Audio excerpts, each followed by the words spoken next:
WhatsApp के बाद अब टेलीग्राम और सिग्नल ऐप पर भी एक्शन की तैयारी हो रही है। सूत्रों के मुताबिक सरकार टेलीग्राम और सिग्नल ऐप को भी नोटिस भेज सकती है। इस पर ज्यादा डिटेल के साथ हमारे साथ जुड़ गए हैं असीम मनचंदा। बताएं असीम, पूरा मामला क्या है? देखिए, हाल में ही व्हाट्सएप ने एक सर्विस शुरू की है जिसके तहत आप यूजर नेम के साथ चैट कर सकते हैं, आपको मोबाइल नंबर नहीं देना पड़ेगा। तो सरकार को ये आदेश है कि अगर ये सर्विस शुरू होती है तो उससे स्कैम बढ़ सकते हैं। कोई दूसरे का नाम बना करके स्कैम करने की कोशिश कर सकता है, या मसलन कोई किसी बड़े आदमी के नाम से किसी दूसरे को स्कैम करने की कोशिश भी कर सकता है। तो इसके लिए सरकार ने व्हाट्सएप को एक नोटिस भेजा था और उनसे कहा था कि आप जो इसका 3 दिन के अंदर जवाब दीजिए, और साथ ही साथ जब तक हम आपको क्लियरेंस नहीं देते तब तक आप इस सर्विस को भारत में इसकी शुरुआत नहीं करिए। तो जब हम सूत्र बता रहे हैं कि अब जिसके साथ साथ सरकार जल्दी ही व्हाट्सएप जल्दी ही टेलीग्राम और सिग्नल को भी नोटिस भेजने की तैयारी कर रही है। दोनों कंपनियां ऑलरेडी ऐसी सर्विस दे रही है जहां पर कि आप नाम के साथ आप सर्च कर सकते हो और उसके साथ दूसरे बंदे के साथ चैट कर सकते हो। तो काम जो सरकार चाहती है कि किसी भी कंपनी के साथ डिस्क्रिमिनेट ना के, अगर वो कंपनी ऐसे फीचर पहले ही दे रही है तो उनको भी ऐसा एक नोटिस जाना चाहिए। तो सरकार जल्दी इनको नोटिस भेज सकती है और उनको कह सकती है कि आप बताइए कि आपकी सर्विसेज किस तरह से चलनी चाहिए। क्या आपको लगता नहीं है कि इससे स्कैम बढ़ेंगे?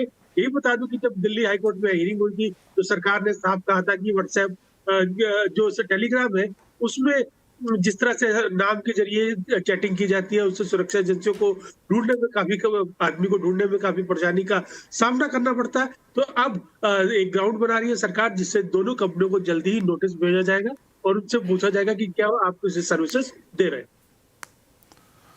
शुक्रिया असीम। इधर बेंगलुरु में इंसानियत को शर्मसार करने वाली एक घटना सामने आई है। आईटी कंपनी कैपजेमिनी के HAL स्थित जो कैंपस में एक डे केयर सेंटर था जिसमें 2-3 साल के बच्चों के साथ क्रूरता देखने को मिली है। आरोप है कि बच्चों को डराया धमकाया गया, उनके साथ मारपीट की गई, उन्हें डराने के लिए वॉशिंग मशीन में डाला गया। वीडियो वायरल होने के बाद पुलिस हरकत में आई और 5 महिला केयर गिवर्स के खिलाफ केस दर्ज कर लिया गया है। क्या है पूरा मामला, अपडेट के साथ बता रही हैं रोहिणी स्वामी। इंडिया की और बेंगलुरु में स्थित एक मशहूर आईटी कंपनी के अंदर से एक ऐसे दर्दनाक और खौफनाक जो वीडियो निकली है वो पूरी भारत को हिला दिया है। बात यह है कि छोटे छोटे बच्चे एक डे केयर सेंटर, इसके अंदर कैपजेमिनी के जो ऑफिस है बेंगलुरु में, इनके अंदर देखभाल के लिए उनके माँ बाप उनको रखते थे। 17 साल से ये चल रही थी यहाँ पे, और इस डे केयर सेंटर के अंदर से जो वीडियोस निकले हैं वो आपके और किसी के भी खून खौल के निकलाएंगे। वीडियोस ऐसे दिखाते हैं जहाँ पे 5 औरतें जो अभी अक्यूज हैं, क्योंकि उनका नाम FIR में आ चुका है, वो छोटे बच्चों को, जो रोते हुए बच्चे हैं, उनको रोना बंद करने के लिए उनके मुंह में पानी या उनको वेस्टर्न कमोड जो है बाथरूम के अंदर उनका सर रखना, या वॉशिंग मशीन के पास जो फ्रंट लोडिंग मशीन है उसके अंदर रखना ताकि उनको थ्रेटन किया जाए। ऐसे बहुत सारे वीडियोस बाहर निकले हैं।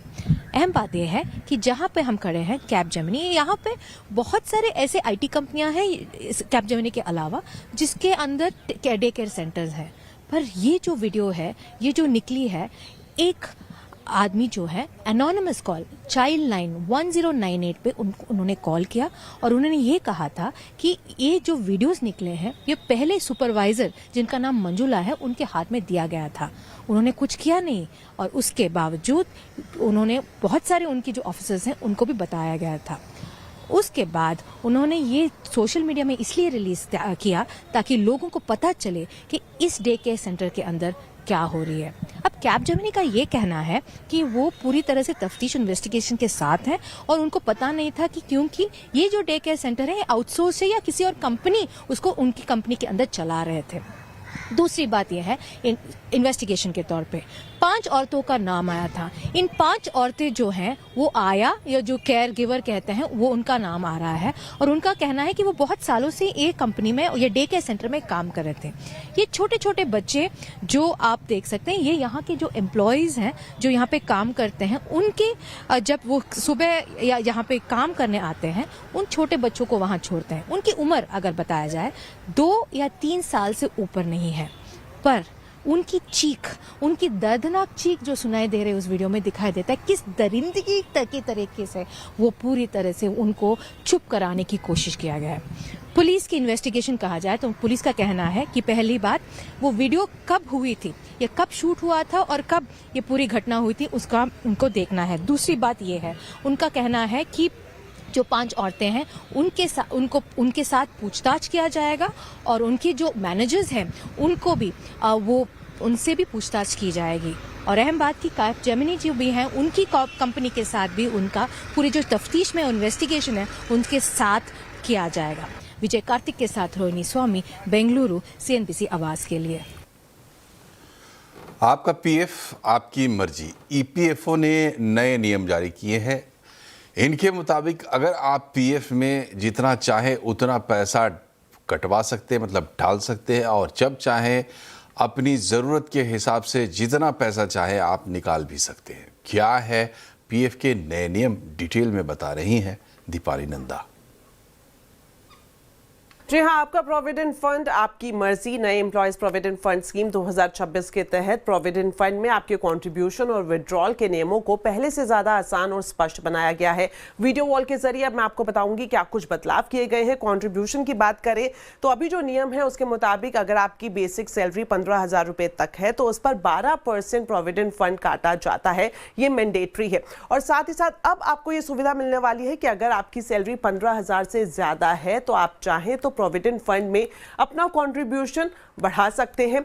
यहां पर मैं आपको बता दूं कि जो एक एग्जाम्पल भी मैंने आपके लिए निकाला है, अगर आपकी सैलरी 1 लाख तक है तब भी जो अनिवार्य प्रोविडेंट फंड जो कटेगा वो 1800 ही रहेगा, क्योंकि यहां पर जो वेज सीलिंग है उसकी थ्रेशोल्ड 15,000 रुपए तय की गई है। तो उसके हिसाब से अगर 12% देखें तो 1800 आपका कंट्रीब्यूशन मैंडेटरी है। वहीं आपकी कंपनी या फिर एम्प्लॉयर का हिस्सा भी 1800 का ही है। लेकिन अब आपको ये सुविधा मिल रही है कि आप अपना कंट्रीब्यूशन बढ़ा सकते हैं और इसका जाहिर तौर पर मतलब यही हुआ, ज्यादा कंट्रीब्यूशन ज्यादा प्रोविडेंट फंड। हालांकि टेक होम सैलरी पर इसका असर जरूर पड़ेगा। और आप जो अतिरिक्त यहाँ पर अपना प्रोविडेंट फंड बढ़ाते हैं तो वो जरूरी नहीं है कि आपकी कंपनी भी बढ़ाए, यानी कि अतिरिक्त प्रोविडेंट फंड में कंट्रीब्यूशन बढ़ाने के लिए कंपनी बाध्य नहीं होगी। और साथ ही साथ आपको ये भी चॉइस दी गई है कि जब आप चाहें आप अपना अतिरिक्त कंट्रीब्यूशन प्रोविडेंट फंड में कभी भी बंद करा सकते हैं। तो ये बड़े बदलाव है जो नए नियमों में किए गए हैं। अब अगर बात की जाए कि किन परिस्थितियों में आप विड्रॉल कर सकते हैं तो यहां पर जो बड़ा बदलाव किया गया है वो ये कि पहले 13 कैटेगरीज थी जिसके तहत आप विड्रॉ कर सकते थे प्रोविडेंट फंड का अमाउंट, लेकिन अब उसे घटाकर 3 कर दिया गया है। 3 तक सीमित है। कौन सी कैटेगरी है? तो पहली जो कैटेगरी है वो है आवश्यक जरूरतें, जिसमें शामिल किया गया है बीमारी, शिक्षा और शादी को।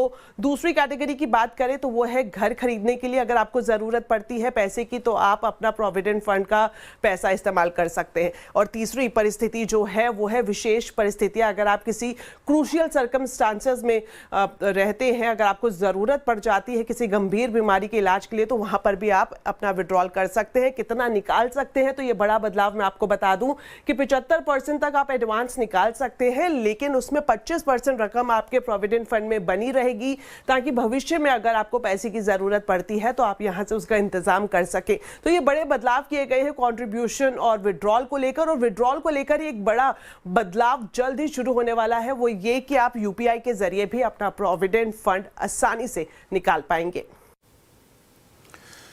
पिछले कुछ सालों से मिलेट से बने ready to eat food item लोग जमकर खरीद रहे हैं और खा रहे हैं, लेकिन क्या बाजार में मिल रहे मिलेट स्नैक्स हेल्दी हैं? अहमदाबाद की एक कंज्यूमर एजुकेशन संस्था के सर्वे में चौंकाने वाले खुलासे हुए हैं। देखिए केतन जोशी की रिपोर्ट। मेरे हाथ में मिलेट से बनी भाखरी का बॉक्स है जिनका वजन 200 ग्राम है और कैलोरी 1000 से ज्यादा।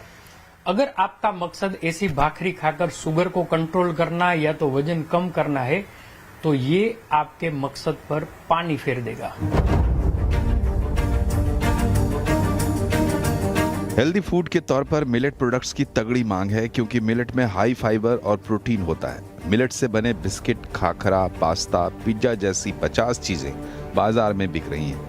लेकिन अहमदाबाद की consumer education and research centre ने जब मार्केट में 15 मिलेट वेज स्नैक्स का सर्वे किया तो हैरान करने वाले तथ्य सामने आए। उनका इंग्रेडिएंट लिस्ट और न्यूट्रिशन इंफॉर्मेशन देखो तो पता चलता है कि इनमें rice starch, potato starch, tapioca starch और palm oil, vegetable oil and even sodium और फैट लेवल जो है वो बहुत हाई है। तो कंज्यूमर्स सिर्फ ये देख लें कि अरे ये तो मिलेट है, बहुत हेल्दी होगा करके खरीद लेते हैं। तो हम यही उनको मैसेज देना चाहते हैं कि कुछ भी खरीदने से पहले आप back of pack nutritional information जरूर देखिए, इंग्रेडिएंट लिस्ट जरूर देखिए, तो आपको पता चलेगा कि आप जो खा रहे हैं वो सच में हेल्दी है या नहीं। मशीन में जब किसी भी खाने की चीज का बल्क प्रोडक्शन होता है तब आइटम को आकार देने के लिए ग्लूटेन और मैदा डाला जाता है। हम ग्राउंड पर जब कई खाद्य सामग्री बेचती दुकानों में गए तो कई में लेबल में कैलोरी का कोई उल्लेख ही नहीं था, तो कई में सोडियम और शुगर, फैट, पाम घी का ज्यादा इस्तेमाल दिखा जो स्वास्थ्य के लिए हानिकारक होते हैं। डॉक्टर भी कहते हैं कि बाजरा, रागी, ज्वार जैसे मिलेट की रोटी खाना सही है, लेकिन बाजार में मिलने वाले स्नैक्स सब कुछ देखकर ही लेने चाहिए। पर आजकल मार्केट में जो मिलेट्स के हिसाब से बहुत सारी चीजें जो अवेलेबल है, लाइक मिलेट्स के बिस्किट्स है, मिलेट्स का एनर्जी बार आता है, मिलेट्स की चिप्स आती है, इसमें काफी अल्ट्रा प्रोसेस हो जाती है और इसमें कार्बोहाइड्रेट बहुत रिफाइन हो जाता है। तो उससे क्या होता है कि ग्लाइसेमिक इंडेक्स उसका बढ़ जाता है, तो उससे उसको कोई बेनिफिट नहीं मिलता है। उसमें उन लोग टेस्ट के लिए वो ट्रांसफैट यूज करते हैं, शुगर यूज करते हैं एंड सेकंड थिंग कि जो पाम ऑयल यूज होता है कि उसकी सेल्फ लाइफ बढ़ाने के लिए, तो उससे उसका खास कोई हेल्दी बेनिफिट नहीं मिल रहा है। कैलोरी कंट्रोल करने के लिए हम मिलेट स्नैक्स खाते हैं, लेकिन उसमें प्रिजर्वेटिव, शुगर, सोडियम और फैट होगा तो छोटे पैकेट में भी बहुत ज्यादा कैलोरी होती है जो अनजाने में आपका वजन बढ़ाती है और कई बीमारियों को निमंत्रण भी देती है। बाजार में आपको ढेरों विकल्प मिल जाएंगे, लेकिन जो आपकी सेहत के लिए स्वास्थ्यजनक हो वही रागी और मिलेट की चीजें आपको खानी चाहिए। केतन जोशी, अहमदाबाद।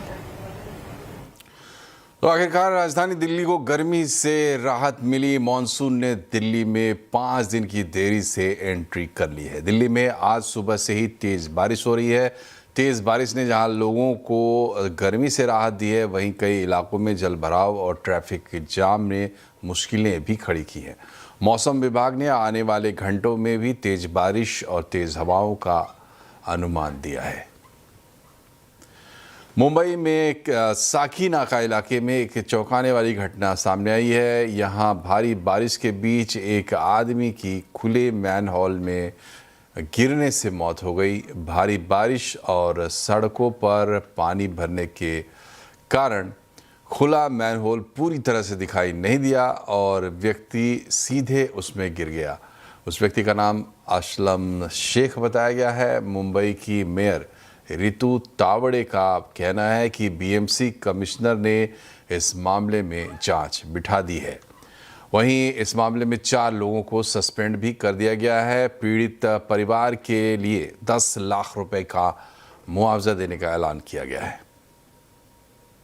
हमारी जो मुंबई महानगर पालिका की आयुक्त है बीडे मैडम, उन्होंने इमीडिएट इसके ऊपर इंक्वायरी कमेटी बिठाई है। मेरी और उनकी बात हो रही थी। इंक्वायरी के वक्त जो भी information I on the spot, अभी मेरे पास ऑर्डर ही है। यहाँ के जो वार्ड ऑफिसर है, यहाँ के जो एई है, यहाँ के सब इंजीनियर है, यहाँ के जेई है, चारों को निलंबित किया है और फैमिली के लिए मैंने यहाँ पे 10 लाख की मदद जो है वो मैंने जाहिर की। और अब देश के कई राज्यों में झमाझम बारिश हो रही है। इसके चलते जनजीवन अस्त व्यस्त भी हुआ है। हिमाचल से लेकर गुजरात, उत्तराखंड और जम्मू कश्मीर तक बारिश से बुरा हाल है। देखिए एक रिपोर्ट। मैदान हो या पहाड़, हर जगह बारिश का कोहराम दिखने लगा है। हिमाचल प्रदेश में आसमान से बरस रही आफत ने जिंदगी की रफ्तार रोक दी है। लाहौल घाटी में उफनता जाहलमा नाला मौत बनकर रास्ते में खड़ा हो गया है, लेकिन जिंदगी बचाने की जंग भी वहीं शुरू हुई। गंभीर हालत में रेफर की गई महिला को अस्पताल पहुंचाना था। सड़क बह चुकी थी, रास्ता बंद था। तब बीआरओ के जवान, पुलिस और स्थानीय लोग देवदूत बनकर सामने आए। जेसीबी को ही एम्बुलेंस बना दिया गया और जान हथेली पर रखकर उफनते नाले के पार मरीज को सुरक्षित पहुंचाया गया।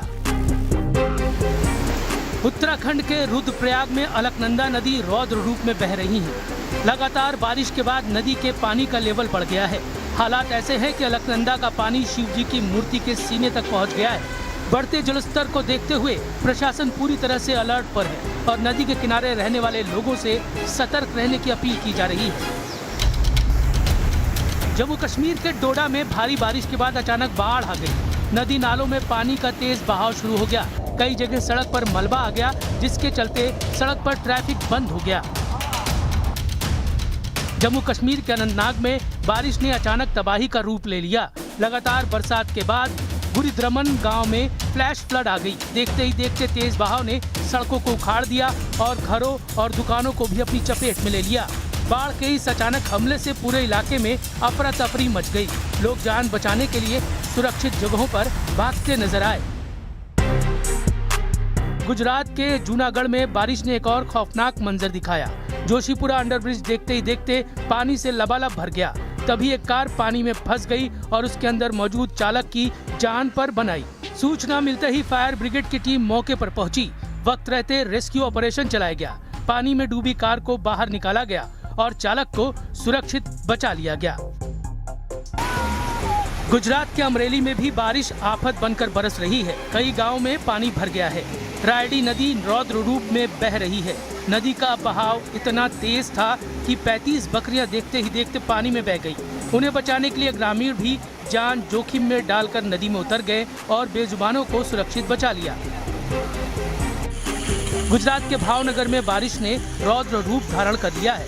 हालात ऐसे हैं कि पुल के ऊपर से पानी बह रहा है और कई रास्ते तेज बहाव में बर्बाद हो गए।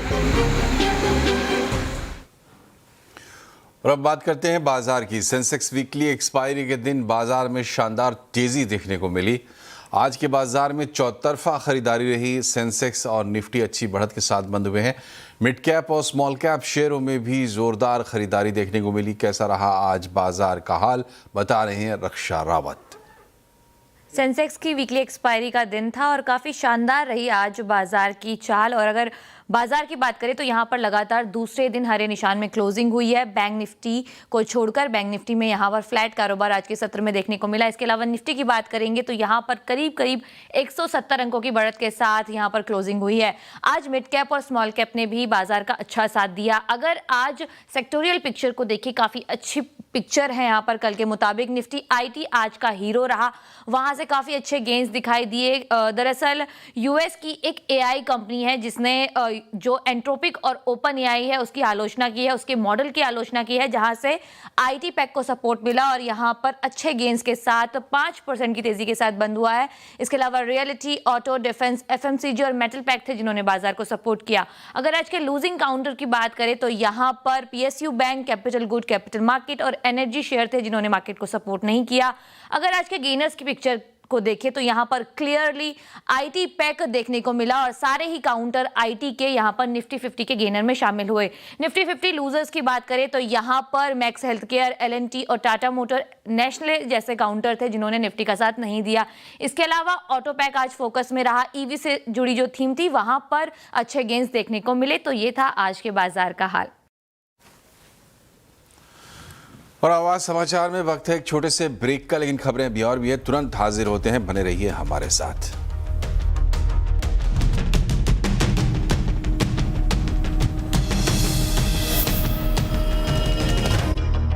ब्रेक के बाद एक बार फिर से आपका स्वागत है आवाज समाचार में। 3 दिन के भारत दौरे पर पहुंची जापान की प्रधानमंत्री सनाए तकाइची और पीएम मोदी की हैदराबाद हाउस में द्विपक्षीय बैठक हुई। इस दौरान दोनों नेताओं के बीच निवेश, रक्षा, AI, semiconductor, critical minerals supply chain, समुद्री सुरक्षा और तकनीकी सहयोग जैसे अहम मुद्दों पर चर्चा हुई। बैठक के बाद जॉइंट कॉन्फ्रेंस में पीएम मोदी ने तकाइची को अपनी छोटी बहन बताया, तो वहीं तकाइची ने पीएम मोदी को बड़ा भाई बताया। इसमें पहले राष्ट्रपति भवन में तकाइची का औपचारिक स्वागत किया गया और उन्हें गार्ड ऑफ ऑनर दिया गया। भारत और जापान में सहयोग बढ़ाने के लिए दोनों देशों के बीच फार्मा, रक्षा, तकनीक और आर्थिक सहयोग समेत कई क्षेत्रों में समझौते हुए हैं। दोनों देशों ने कई मेमोरेंडम ऑफ कोऑपरेशन पर भी हस्ताक्षर किए। पीएम मोदी ने कहा कि आज प्रधानमंत्री ताकाइची की इस यात्रा के साथ हम अपनी विशेष रणनीतिक और वैश्विक साझेदारी का एक नया अध्याय शुरू कर रहे हैं। पीएम मोदी ने कहा कि भारत और जापान ने आर्थिक सुरक्षा को मजबूत करने के लिए एक संयुक्त रोड मैप तैयार किया है। इसके तहत सेमीकंडक्टर, क्वांटम टेक्नोलॉजी और एडवांस्ड मटेरियल्स इन जैसे रणनीतिक क्षेत्रों में सप्लाई चेन को मजबूत किया जाएगा। आज एआई के क्षेत्र में हमने जॉइंट स्टेटमेंट भी जारी किया है। भारतीय एआई इकोसिस्टम के कई प्रमुख संस्थानों में भी आज अपने जापानीज पार्टनर के साथ एग्रीमेंट्स किए हैं। जापान की प्रिसीजन टेक्नोलॉजी और भारत की सॉफ्टवेयर क्षमता, इसका संगम वैश्विक एआई विकास को नई गति और शक्ति देगा। डिफेंस के क्षेत्र में आज हमने भारत और जापान के पहले को डेवलपमेंट प्रोजेक्ट पर एग्रीमेंट किया है। नेवल रेडियो एंटेना यूनिकॉर्न का यह प्रोजेक्ट हमारी डिफेंस टेक्नोलॉजी पार्टनरशिप में एक नया अध्याय खोलेगा। अब हम ऐसी डिफेंस टेक्नोलॉजीज को साथ मिलकर विकसित करेंगे जो रीजनल पीस, मैरीटाइम सिक्योरिटी और रूल बेस्ड ऑर्डर को मजबूत करेगी। इसी दिशा में आज हमने इकोनॉमिक सिक्योरिटी के लिए एक ज्वाइंट रोडमैप तैयार किया है। इसके माध्यम से हम सेमीकंडक्टर, क्वांटम और एडवांस मटेरियल जैसे स्ट्रेटेजिक क्षेत्रों में सप्लाई चेन रेजिलियंस को मजबूत करेंगे। एनर्जी सिक्योरिटी के क्षेत्र में भी आज हमने कई महत्वपूर्ण निर्णय लिए हैं। इंडिया जापान बायोगैस इनिशिएटिव के माध्यम से हमें भारत में 1000 बायोगैस और ऑर्गेनिक फर्टिलाइजर प्लांट्स लगाने में सहायता मिलेगी। इससे हमारी गोवर्धन पहल और मजबूत होगी। इससे भारत के गांवों में सस्टेनेबिलिटी, प्रॉस्पेरिटी और रूरल लाइवलीहुड को नई शक्ति मिलेगी। और अब देखते हैं कुछ खबरें फीफा वर्ल्ड कप से।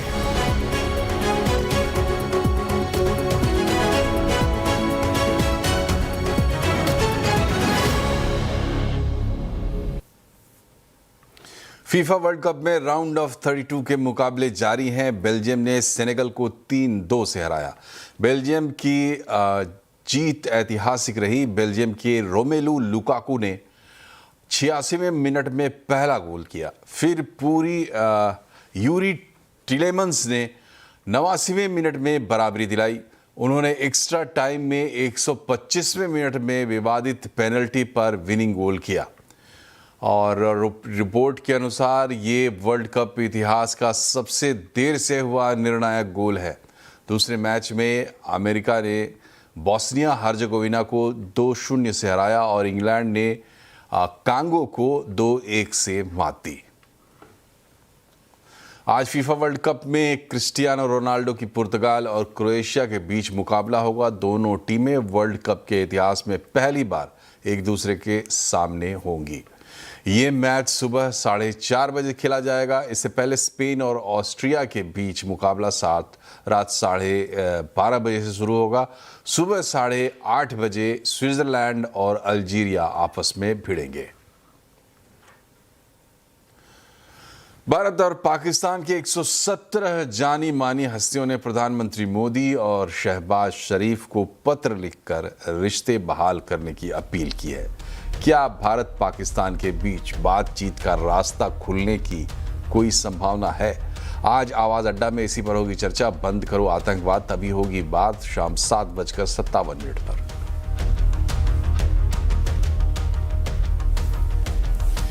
और इसी के साथ आवाज समाचार में फिलहाल इतना ही, लेकिन यहाँ खबरें लगातार जारी रहेंगी। आप भी रहे खबरों पर अपडेट और इसके लिए जुड़े रहे हमारे सोशल मीडिया हैंडल्स के जरिए।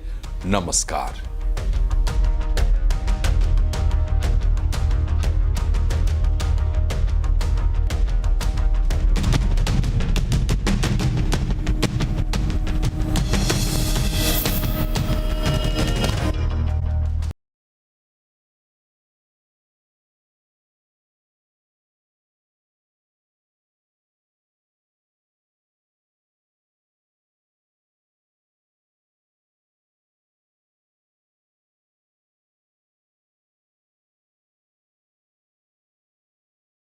व्हाट्सएप के बाद अब टेलीग्राम और सिग्नल ऐप पर भी एक्शन की तैयारी हो रही है। सूत्रों के मुताबिक सरकार टेलीग्राम और सिग्नल ऐप को भी नोटिस भेज सकती है। इस पर ज्यादा डिटेल के साथ हमारे साथ जुड़ गए हैं असीम मनचंदा।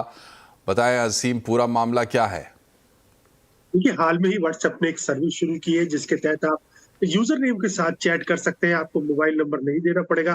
तो सरकार को ये अंदेशा है कि अगर ये सर्विस शुरू होती है तो उससे स्कैम बढ़ सकते हैं। कोई दूसरे का नाम बना करके स्कैम करने की कोशिश कर सकता है, या मसलन कोई किसी बड़े आदमी के नाम से किसी दूसरे को स्कैम करने की कोशिश भी कर सकता है।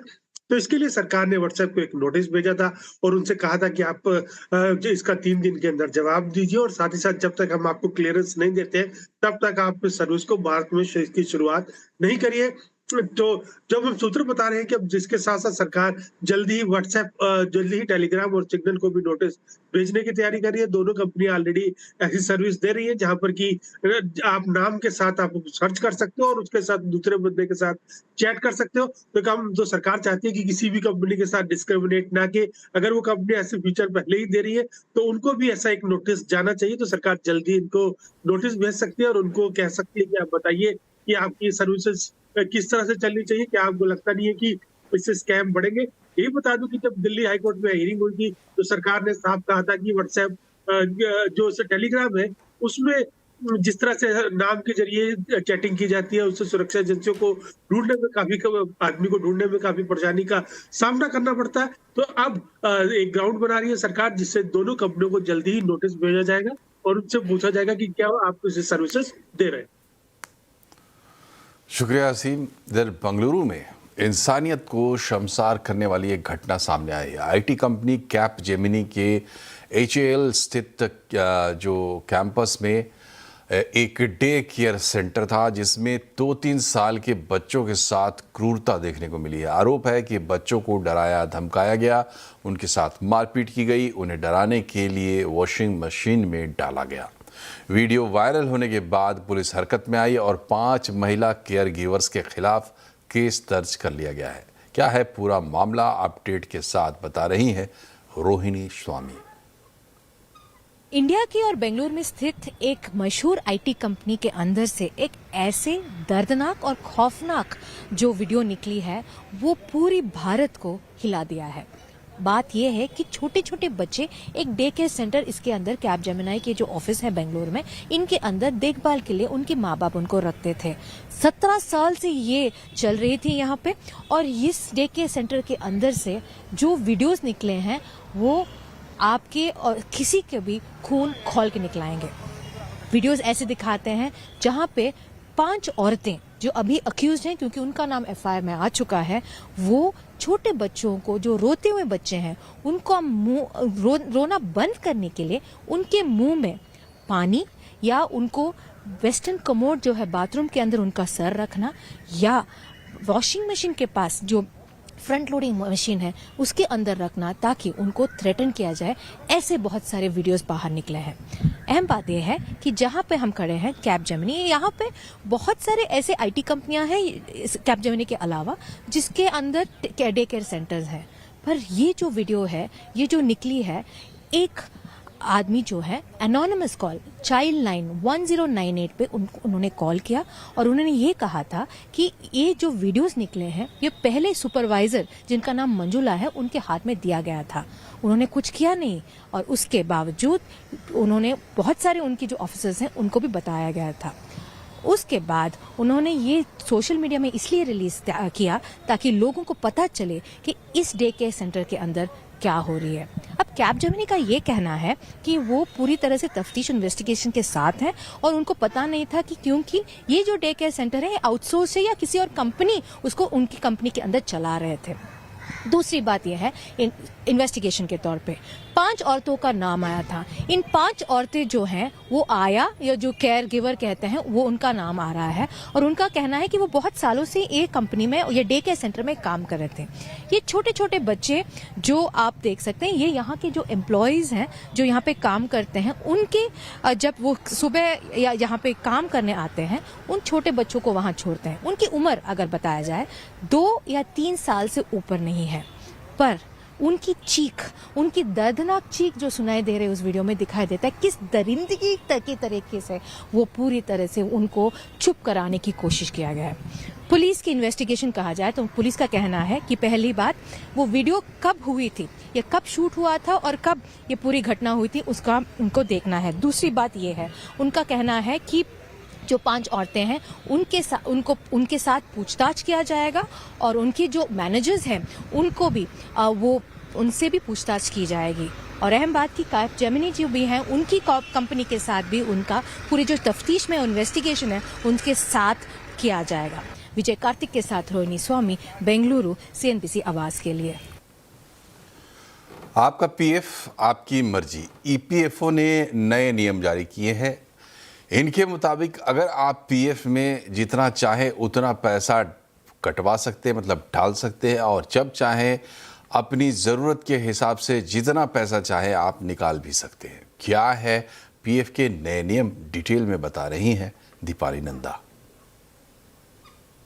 जी हाँ, आपका प्रोविडेंट फंड आपकी मर्जी नए एम्प्लॉयज प्रोविडेंट फंड स्कीम 2026 के तहत प्रोविडेंट फंड में आपके कंट्रीब्यूशन और विड्रॉल के नियमों को पहले से ज्यादा आसान और स्पष्ट बनाया गया है।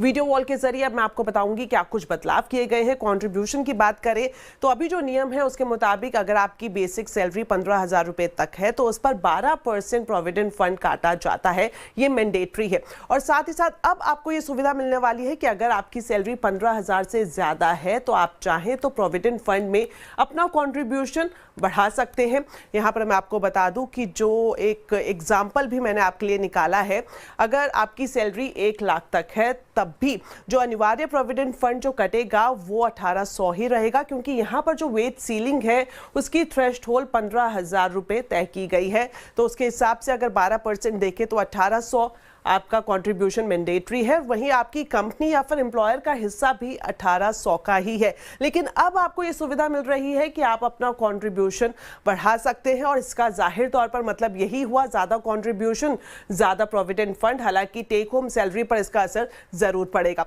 और आप जो अतिरिक्त यहाँ पर अपना प्रोविडेंट फंड बढ़ाते हैं तो वो जरूरी नहीं है कि आपकी कंपनी भी बढ़ाए, यानी कि अतिरिक्त प्रोविडेंट फंड में कंट्रीब्यूशन बढ़ाने के लिए कंपनी बाध्य नहीं होगी। और साथ ही साथ आपको ये भी चॉइस दी गई है कि जब आप चाहें आप अपना अतिरिक्त कंट्रीब्यूशन प्रोविडेंट फंड में कभी भी बंद करा सकते हैं। तो ये बड़े बदलाव है जो नए नियमों में किए गए हैं। अब अगर बात की जाए कि किन परिस्थितियों में आप विड्रॉल कर सकते हैं तो यहां पर जो बड़ा बदलाव किया गया है वो ये कि पहले 13 कैटेगरीज थी जिसके तहत आप विड्रॉ कर सकते थे प्रोविडेंट फंड का अमाउंट, लेकिन अब उसे घटाकर 3 कर दिया गया है। 3 तक सीमित है। कौन सी कैटेगरी है? तो पहली जो कैटेगरी है वो है आवश्यक जरूरतें, जिसमें शामिल किया गया है बीमारी, शिक्षा और शादी को।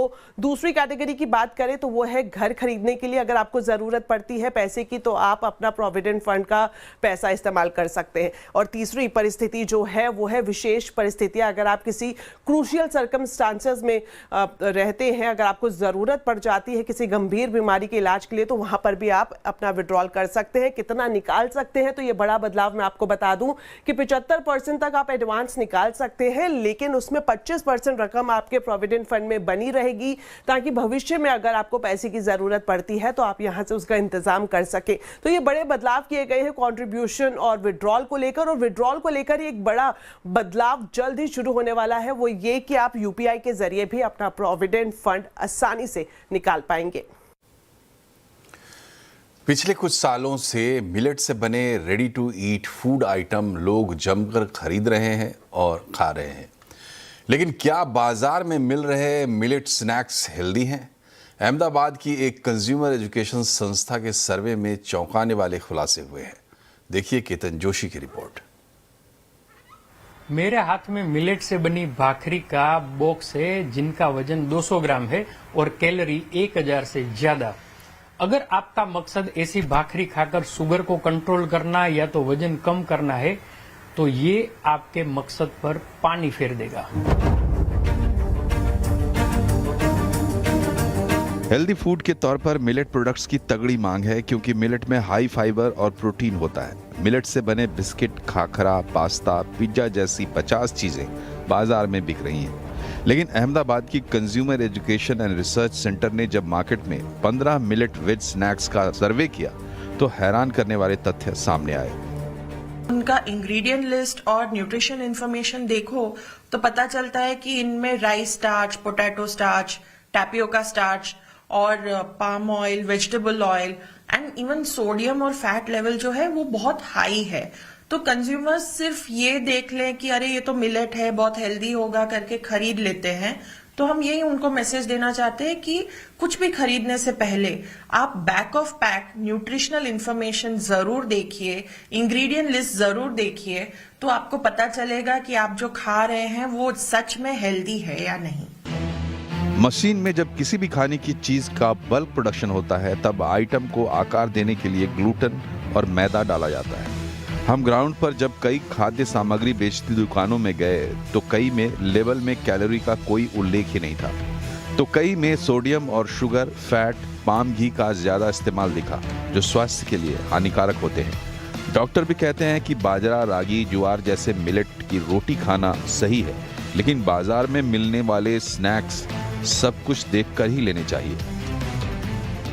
पर आजकल मार्केट में जो मिलेट्स के हिसाब से बहुत सारी चीजें जो अवेलेबल है, लाइक मिलेट्स के बिस्किट्स है, मिलेट्स का एनर्जी बार आता है, मिलेट्स की चिप्स आती है, इसमें काफी अल्ट्रा प्रोसेस हो जाती है और इसमें कार्बोहाइड्रेट बहुत रिफाइन हो जाता है। तो उससे क्या होता है कि ग्लाइसेमिक इंडेक्स उसका बढ़ जाता है, तो उससे उसको कोई बेनिफिट नहीं मिलता है। उसमें उन लोग टेस्ट के लिए वो ट्रांसफैट यूज करते हैं, शुगर यूज करते हैं, एंड सेकंड थिंग कि जो पाम ऑयल यूज होता है कि उसकी सेल्फ लाइफ बढ़ाने के लिए, तो उससे उसका खास कोई हेल्दी बेनिफिट नहीं मिल रहा है।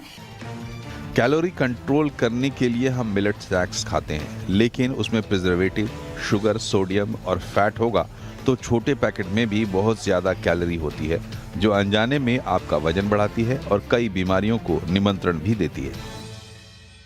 बाजार में आपको ढेरों विकल्प मिल जाएंगे, लेकिन जो आपकी सेहत के लिए स्वास्थ्यजनक हो वही रागी और मिलेट की चीजें आपको खानी चाहिए। केतन जोशी, अहमदाबाद। तो आखिरकार राजधानी दिल्ली को गर्मी से राहत मिली। मॉनसून ने दिल्ली में 5 दिन की देरी से एंट्री कर ली है। दिल्ली में आज सुबह से ही तेज बारिश हो रही है। तेज बारिश ने जहां लोगों को गर्मी से राहत दी है, वहीं कई इलाकों में जलभराव और ट्रैफिक जाम ने मुश्किलें भी खड़ी की हैं। मौसम विभाग ने आने वाले घंटों में भी तेज बारिश और तेज हवाओं का अनुमान दिया है। मुंबई में साकी नाका इलाके में एक चौंकाने वाली घटना सामने आई है। यहां भारी बारिश के बीच एक आदमी की खुले मैनहोल में गिरने से मौत हो गई। भारी बारिश और सड़कों पर पानी भरने के कारण खुला मैनहोल पूरी तरह से दिखाई नहीं दिया और व्यक्ति सीधे उसमें गिर गया। उस व्यक्ति का नाम असलम शेख बताया गया है। मुंबई की मेयर रितु तावड़े का कहना है कि बीएमसी कमिश्नर ने इस मामले में जांच बिठा दी है। वहीं इस मामले में 4 लोगों को सस्पेंड भी कर दिया गया है। पीड़ित परिवार के लिए 10 लाख रुपए का मुआवजा देने का ऐलान किया गया है। हमारी जो मुंबई महानगर पालिका की आयुक्त है बीडे मैडम, उन्होंने इमीडिएट इसके ऊपर इंक्वायरी कमेटी बिठाई है। मेरी और उनकी बात हो रही थी। इंक्वायरी के वक्त जो भी information I on the spot, अभी मेरे पास ऑर्डर ही है, यहाँ के जो वार्ड ऑफिसर है, यहाँ के जो एई है, यहाँ के सब इंजीनियर है, यहाँ के जेई है, चारों को निलंबित किया है और फैमिली के लिए मैंने यहाँ पे 10 लाख की मदद जो है वो मैंने जाहिर की। और अब देश के कई राज्यों में झमाझम बारिश हो रही है। इसके चलते जनजीवन अस्त व्यस्त भी हुआ है। हिमाचल से लेकर गुजरात, उत्तराखंड और जम्मू कश्मीर तक बारिश से बुरा हाल है। देखिए एक रिपोर्ट। मैदान हो या पहाड़, हर जगह बारिश का कोहराम दिखने लगा है। हिमाचल प्रदेश में आसमान से बरस रही आफत ने जिंदगी की रफ्तार रोक दी है। लाहौल घाटी में उफनता जाहलमा नाला मौत बनकर रास्ते में खड़ा हो गया है, लेकिन जिंदगी बचाने की जंग भी वहीं शुरू हुई। गंभीर हालत में रेफर की गई महिला को अस्पताल पहुंचाना था। सड़क बह चुकी थी, रास्ता बंद था। तब बीआरओ के जवान, पुलिस और स्थानीय लोग देवदूत बनकर सामने आए। जेसीबी को ही एम्बुलेंस बना दिया गया और जान हथेली पर रखकर उफनते नाले के पार मरीज को सुरक्षित पहुंचाया गया। उत्तराखंड के रुद्रप्रयाग में अलकनंदा नदी रौद्र रूप में बह रही है।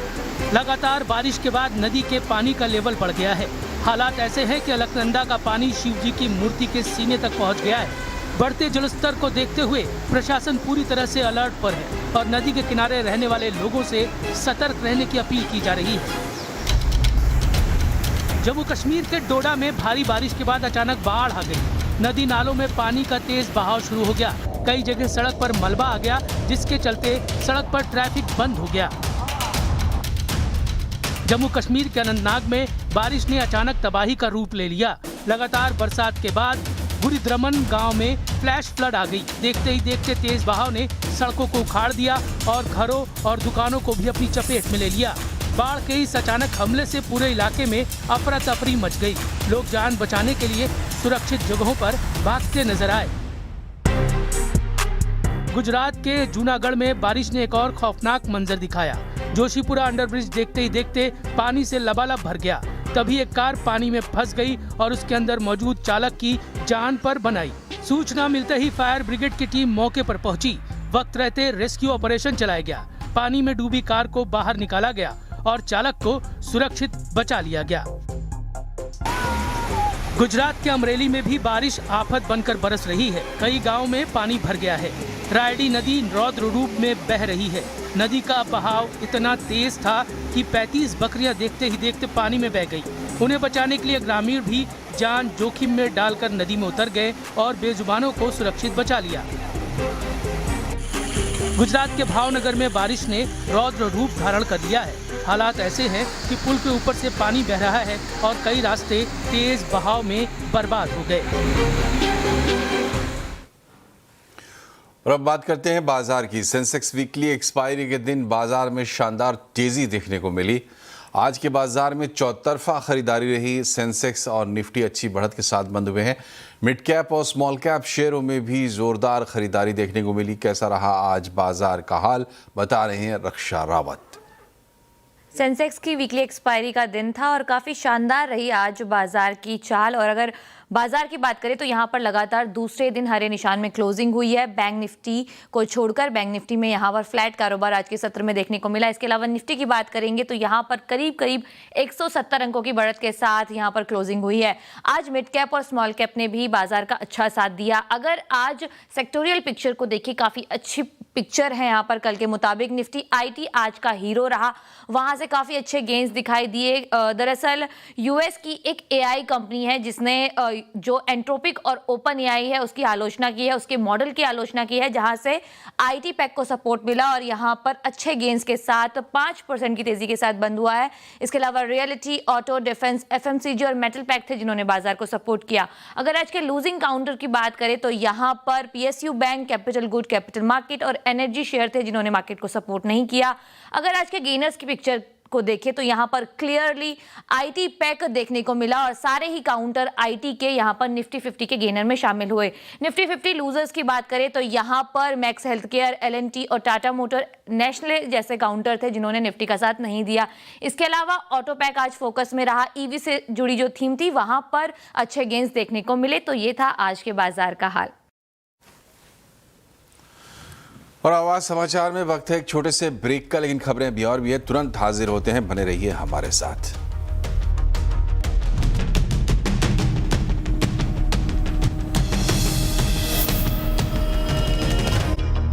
ब्रेक के बाद एक बार फिर से आपका स्वागत है आवाज समाचार में। 3 दिन के भारत दौरे पर पहुंची जापान की प्रधानमंत्री सनाए तकाइची और पीएम मोदी की हैदराबाद हाउस में द्विपक्षीय बैठक हुई।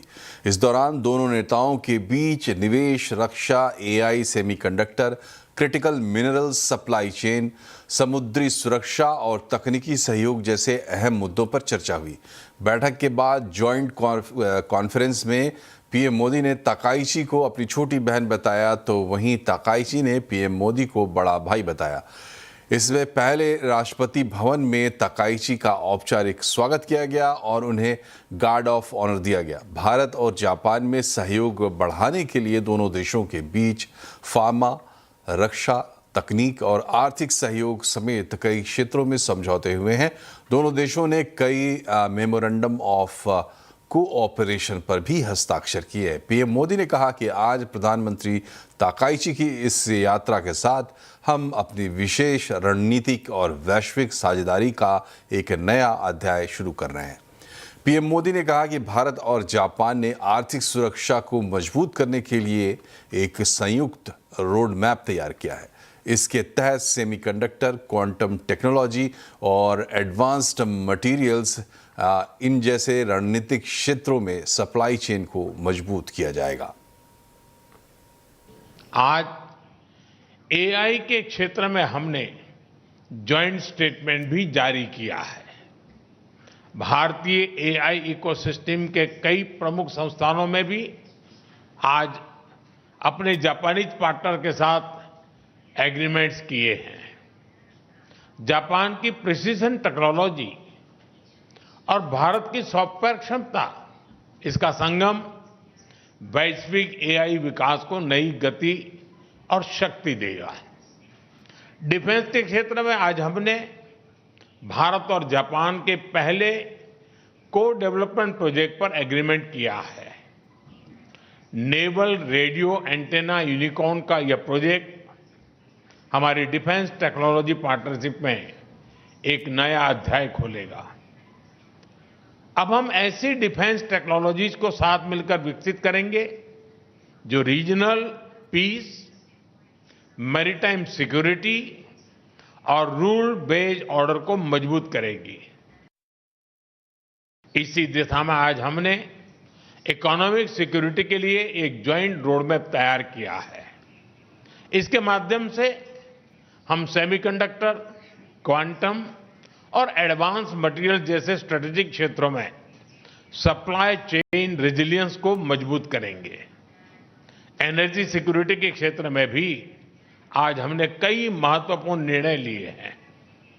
इंडिया जापान बायोगैस इनिशिएटिव के माध्यम से हमें भारत में 1000 बायोगैस और ऑर्गेनिक फर्टिलाइजर प्लांट्स लगाने में सहायता मिलेगी।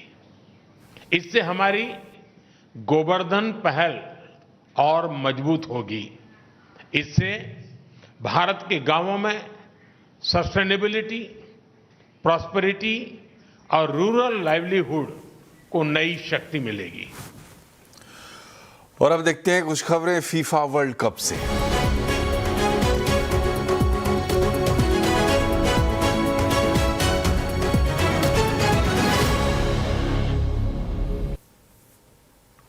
फीफा वर्ल्ड कप में राउंड ऑफ 32 के मुकाबले जारी हैं। बेल्जियम ने सेनेगल को 3-2 से हराया। बेल्जियम की जीत ऐतिहासिक रही। बेल्जियम के रोमेलू लुकाकू ने 86वें मिनट में पहला गोल किया। फिर यूरी टिलेमंस ने 89वें मिनट में बराबरी दिलाई। उन्होंने एक्स्ट्रा टाइम में 125वें मिनट में विवादित पेनल्टी पर विनिंग गोल किया। और रिपोर्ट के अनुसार ये वर्ल्ड कप इतिहास का सबसे देर से हुआ निर्णायक गोल है। दूसरे मैच में अमेरिका ने बोस्निया हर्जेगोविना को 2-0 से हराया और इंग्लैंड ने कांगो को 2-1 से मात दी। आज फीफा वर्ल्ड कप में क्रिस्टियानो रोनाल्डो की पुर्तगाल और क्रोएशिया के बीच मुकाबला होगा। दोनों टीमें वर्ल्ड कप के इतिहास में पहली बार एक दूसरे के सामने होंगी। ये मैच सुबह 4:30 बजे खेला जाएगा। इससे पहले स्पेन और ऑस्ट्रिया के बीच मुकाबला रात 12:30 बजे से शुरू होगा। सुबह 8:30 बजे स्विट्जरलैंड और अल्जीरिया आपस में भिड़ेंगे। भारत और पाकिस्तान के 117 जानी मानी हस्तियों ने प्रधानमंत्री मोदी और शहबाज शरीफ को पत्र लिखकर रिश्ते बहाल करने की अपील की है। क्या भारत पाकिस्तान के बीच बातचीत का रास्ता खुलने की कोई संभावना है? आज आवाज अड्डा में इसी पर होगी चर्चा। बंद करो आतंकवाद, तभी होगी बात, शाम 7:57 पर।